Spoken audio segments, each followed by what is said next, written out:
Luckily now we can just talk about the law. You see, on the first day of any law school class, in contracts, the subject is always the same. What is an offer?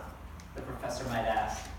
Because to have a contract, you see, there has to be an offer, an acceptance, and a meeting of the minds. There's other things too. But before you actually get to the contract, to the agreement, to that meeting of the minds, you have to look at the offer. In point of fact, I have it on very good authority that you could spend weeks of a semester and then an entire exam question just focusing on what an offer is. And I have it on equally good authority that if you're not careful, if you don't study quite enough that material you covered in the beginning of that semester, and then you get an entire exam question on that offer, I hear, you can end up with a C in contracts. So I hear. That's hard for me to admit that I got a C in contracts. But the human history of offers are much deeper than what is covered in contracts classes in law schools, thank heavens. Or should I say, thanks to the heavens. Because some of the oldest agreements that we talk about as humans, or that we think about, are between humankind and beings from the heavens. Here's one that a lot of people hold pretty closely to. God said, "This is the sign of the covenant that I make between me and you and every living creature that is you for all future generations. I have set my bow in the clouds, and it shall be a sign of the covenant between me and the earth. When I bring clouds over the earth and the bow is seen in the clouds, I will remember my covenant that is between me and you and every living creature of all flesh, and the waters shall never again become a flood to destroy all flesh. When the bow is in the clouds, I will see it and remember the everlasting covenant between God and every living creature of all flesh that is on the earth. And God said to Noah, this is the sign of the covenant I have established between me and all flesh that is on the earth." Now, when I say a lot of people hold to this covenant closely, what I mean is that in some ways of thinking or believing, all the life on earth is descended from Noah's family, and the animals who exited the ark and rode safely on it for 40 days and 40 nights. And I'm sure that all of the life coming off the ark, enduring what they are said to have endured, and then listening to an all-powerful, all-destroying God of the flood promise never to do it again. I'm sure they were relieved, but maybe a little scared, because to me it would not inspire a lot of confidence when God added that God needed a little reminder in the sky not to wipe out all life on earth again. I'm just going to put this post-it up here. No more murderous mayhem on earth. And I'm really sure that none of the folks on the ark leaned over and whispered to the other in the ear, "Yikes." God is a really bad negotiator. He didn't even wait for us to accept this offer or require anything in return to complete this agreement. Because any God that needs a big, bright reminder in the sky not to wipe out all life on earth again should probably get a pretty wide berth. But the reminder, a symbol, a sign of the promise, a rainbow, is important. The bow that is set in the sky in this scripture in the original Hebrew means the kind of bow that is used for killing. It's the same word. And so many believe that this action is a reminder, a sign for humans too, to lay aside weapons that injure or end life. And many vegetarians believe it was a command to cease eating flesh because the injunction is also issued by God to not eat flesh with blood in it. But that's a whole nother sermon someday. Yeah. But even after being spared, After receiving this great benefit, after getting a lecture about eating flesh with blood in it, the covenant doesn't actually require anything. Nothing more of the people who benefit from it, and doesn't have any recourse for God if the people break it. There's nothing to remember, there's nothing to read, there's not even anything to sign. The only sign needed is the bow resting in the sky above. This story is important for a few reasons. As a tradition or a movement that comes out of the Judeo-Christian world, Unitarian Universalism does look at times to the wisdom of the Hebrew Scriptures. In particular, we draw from those Scriptures to the extent they teach us to love one another more fully and more justly. But the story is also important because of the very foundation of how we are in relationship with one another in a community. As a faith tradition, you might have heard it, Unitarian Universalism is non-creedal. Now, what that means is that there's no theological test of any kind. There is no statement of faith of any Unitarian Universalist community that can require of any of its members or friends. It's one of the statements you agree to when you become a UU community, that you will not require anyone to believe anything in particular. And the way our ancestors like to chant at their sometimes theological adversaries sort of put this nicely. Deeds, not creeds. Deeds, not creeds. The implication there was that what matters more to us are actions and less beliefs. And you don't have to look much further than our principles, displayed in a few places as you enter the church on your right or as you enter the church on your left, to see that that's true. The principles, as we call them, they can get a little bit of a passive rap. It's like, oh, we can, just sit around and believe these things. But if you really read them, they're more than that. They're actually actions. Each of the principles can be read and should be read with its preface. Together we affirm and promote, and then the principle comes. That's 2 verbs for each principle. That's a lot of action. And action is the key to something more than a creed, more than a belief, or even a state of mind. Actions, offers, acceptances are what form covenants. And communities that are non-creedal are usually communities that are covenantal.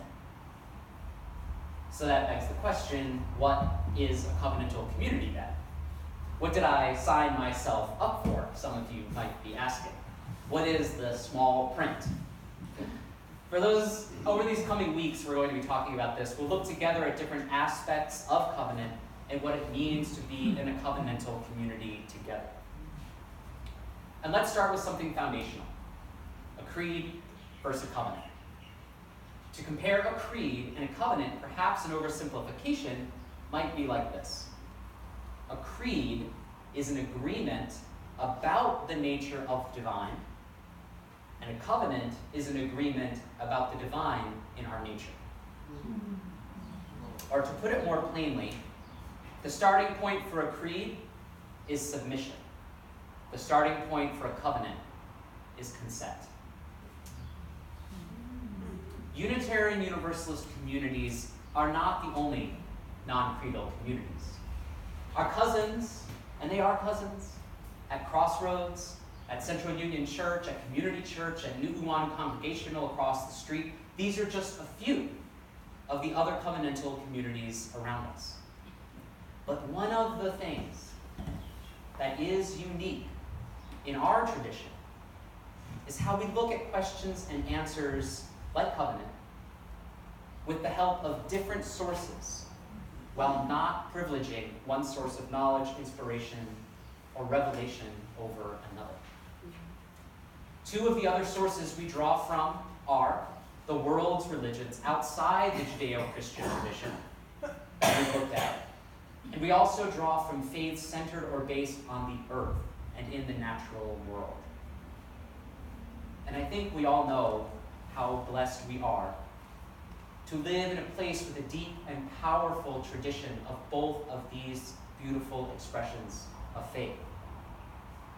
The Hawaiian religion holds sacred the intimate relatedness of people to certain species of plants, like the kala, to certain non-human animals, like the he'e, and even to formations of the land, like the Manoa Ridge. Yet these intimate, particular relationships are mediated, at times, by divine beings. That mediation, that way of the presence of divine beings or gods is revealed, not unlike many in the Hebrew Scriptures, is through the natural world. A prayer from the Hawaiian faith to the god Lono captures many of the signs of the god Lono visible to humankind, and it goes like this.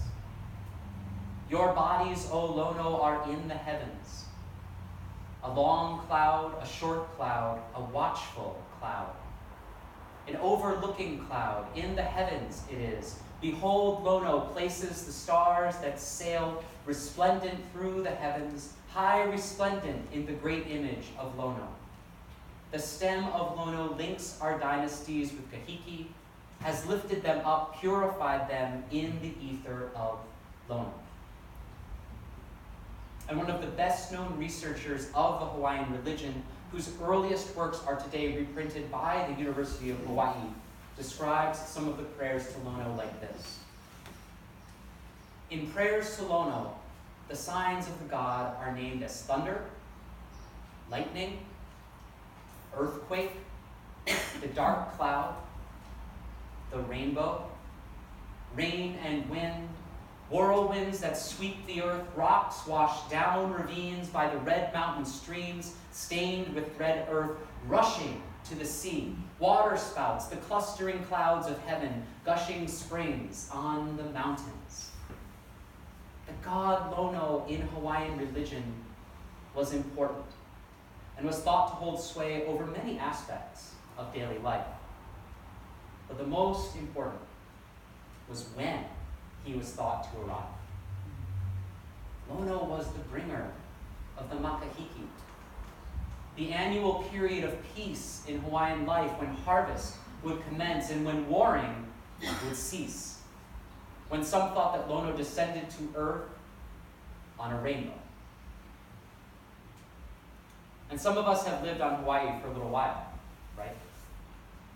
So if clouds, rain, wind, rock slides, water spouts, springs, and rainbows, just to name a few, are all signs of Lono, in whose name peace comes to this land, then there were signs of Lono just about anywhere anyone looked if they were looking outdoors.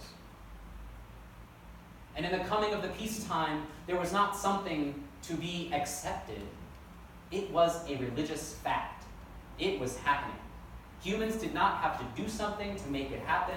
All that mattered were the signs of peace were coming again. The signs that stretched across the sky, the signs that sprung up from the earth, the signs that rolled and churned over the face of a land that would know peace again. And the bounty of these signs, the plenty of these manifestations, begs such an important question out of yet another of the sources we draw from our own lived experience. For me, when someone explains that something as magnificent as a rolling storm across the land, or something as resplendent as stars piercing the night sky, something as wondrous as a rainbow stretching down through a misty valley, when someone says something or someone so divine must have created those things as a sign of their presence, their promise, their pride perhaps, or just a reminder not to be homicidal, I have to ask myself,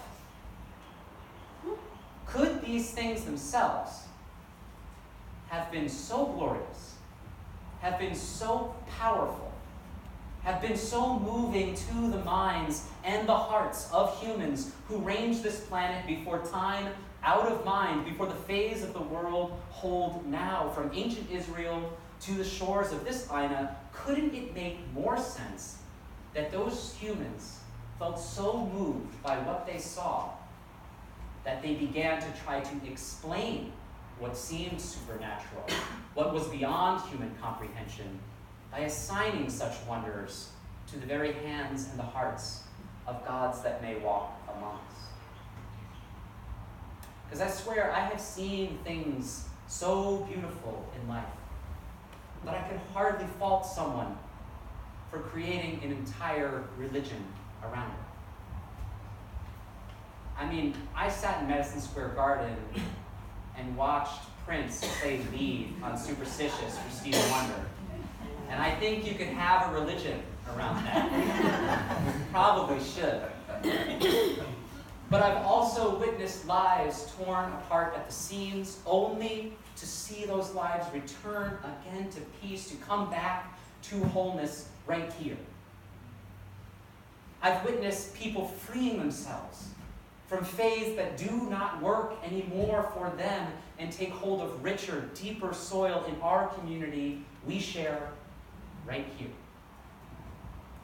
I've even heard stories of people divided by a hemisphere, separated by centuries, unaware of each other's existence, who each looked to the heavens and saw the same sign stretched in the blazing colors across the sky, and who knew and agreed that peace must come again. Give me a faith that holds that as a miracle. Give me a faith that holds sacred in agreement about what really matters, what can really save lives. Give me a faith where people with different beliefs from different fathers and mothers, from far-flung places or right down the road, give me a faith where they come together every week, every day, right here to affirm and promote the inherent worth and dignity of each other. And what does it take to be a part of this miracle? Well, we don't have to ask much of you, actually, to become a member here. It's an hour-long class, making a financial pledge of support to our community, and being on board with the principles that are displayed all over the church. Now, I happen to know that 1 hour class is amazing. Making a pledge is part of how we keep the doors open. And I have yet to find anyone who has anything particularly objectionable to say about our principles, except that they might not be radical enough. I hear you. Preach. But there is one more thing this community asks of members, and that's a sign. These pages, just in these 2 little books, they hold a multitude. And in every one of the signs on these pages rests hope. Hope in what this community offers all who have journeyed long and far to find a place in sympathy with their beliefs. Hope in what the people here can offer those who seek companions for all life seems to throw at us week after week. Hope in what each individual can offer of themselves from their deep and holy inner resource of courage, conviction, and care. As much as any of us see religions of the world as beautiful and sacred expressions of divinity filled with signs of power greater than ourselves, perhaps as many of us see the world's religions as collections of signs of a divinity, a sacred embodiment of the world right inside each one of us. Signs of something that was already there. Something that has always been there. Tie up your bow. Take off your coat and take a look around. Everything is all right now. Because the sky is finally open. The rain and wind stopped blowing. Let go of your umbrella, darling. I'm just trying to tell you that there's always been a rainbow hanging over your head. Yeah, there's always been a rainbow hanging over your head. It was there all along, Signs everywhere tell us that peace will come again to the people. And signs tell us that this should be a house of peace.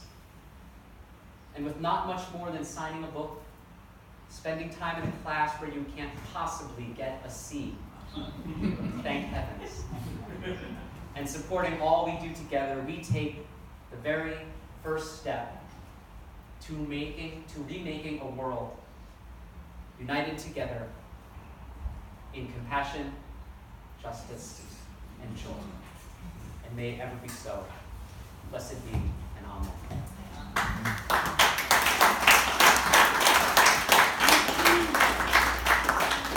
Please rise now as you are willing or able and join